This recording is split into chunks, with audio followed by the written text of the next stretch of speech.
as you get going in your business, there's one key question that I strongly recommend you think about and answer, because when you answer this question, it helps to solve a whole bunch of issues about niching, about pricing, about even what products you offer. And so I think this is just a vital, vital question. Most people never think about it. The question is this: who do you want to work with? Now, just a minute before you say, oh, I want to work with people who have this problem. It's like, no. That's not the question I'm asking you. Who, of all the people who have that problem, who amongst that group are the people that you want to work with? I'm going to give you another question that goes along with this. And that is, who among all the people who have that problem and that you want to work with, who are the ones that are most likely to buy from you several times during your relationship with them? It's like, oh, now that's an interesting question. Let me tell you a quick story. So in the early days of my business, I created websites back when creating websites was magic and no one knew how to do it. This was before everyone's had a son or a nephew who could do it for $500 for them. I created these websites, and I had developed a really nice little niche of manufacturers in the state of Wisconsin, because Wisconsin is a big manufacturing state. And I was working with these small manufacturers. It was great. I could make a sale. I probably had an 80% close rate on my sales calls. And they basically came to me. It was great. I charged $3,000 for a 40-page website. This is a number of years ago. All right. Over Christmas holiday, I decided to raise my price to $12,500. Now, I may have these numbers. They may not be exactly right. It's been a number of years, but I know it was more than quadruple the price. And here's what happened when I did that. Not only did my sales not go down, I still sold the exact same number of websites the next year. But number one, they were easier to work with. The people who paid me more money were way easier to work with. Number two, the vast majority of them bought something else from me when we got done with that project. So now you got your website. Let's go work on a traffic plan. Let's go work on a marketing plan. Let's go work on an e-commerce site. Let's go work on whatever it was, the different kinds of things in my packages of things.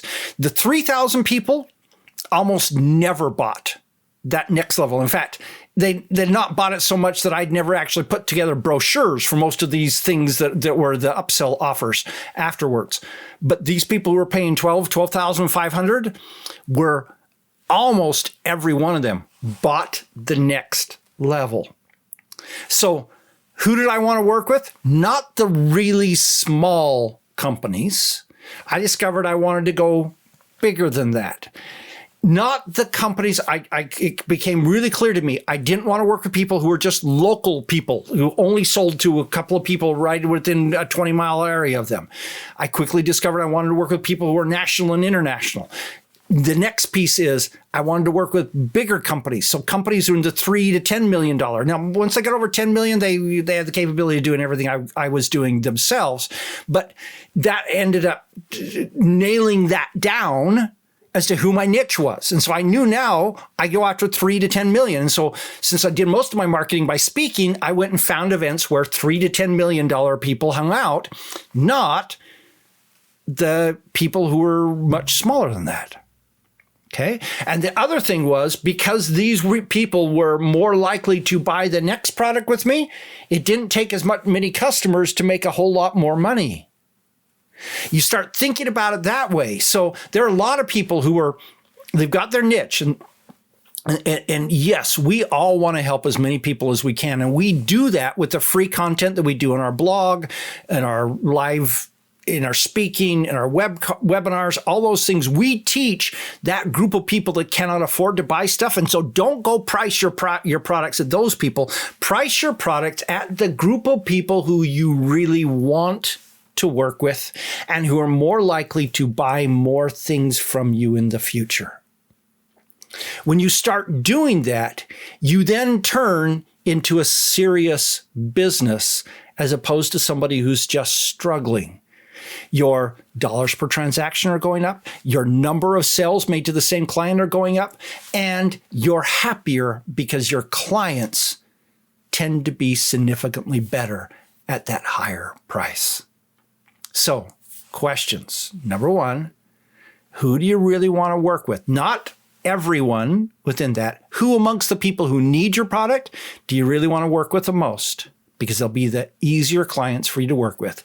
And number two, who are the people amongst that group of people that you want to work with who are most likely to buy more from you in the future? As soon as you do that, that narrows you down really strongly and helps you to identify who's my target market and what do I want to sell? What should I price it at? And how to structure those things to serve them the best. Start thinking those projects. So now let me just bring up a side journey here for just a moment. There are many people who say, so for example, the education space. Okay, I've got this beautiful thing that teaches high schoolers how to do life management. That's great. That's amazing. Every high schooler in America and the world needs this skill. Almost none of them get it. The problem is you can't sell that to teachers. You got to go sell that to districts and states. And what's the likelihood you're going to get them to buy sometime in the next 10 years? Probably really low. And so this helps to show you asking these questions helps to determine what's the likelihood these people are actually going to buy and helps you to make the decision, maybe I don't want to do this. Maybe instead of trying to sell to schools, I sell to individuals and their parents or whatever with that same kind of product. Okay, so thinking through this thought, answering these key questions handles a lot of the strategic decisions you have to make to be able to succeed as a business. What's your thoughts about this? Let me know in the comments. This is Don Crowther saying, just go do this stuff.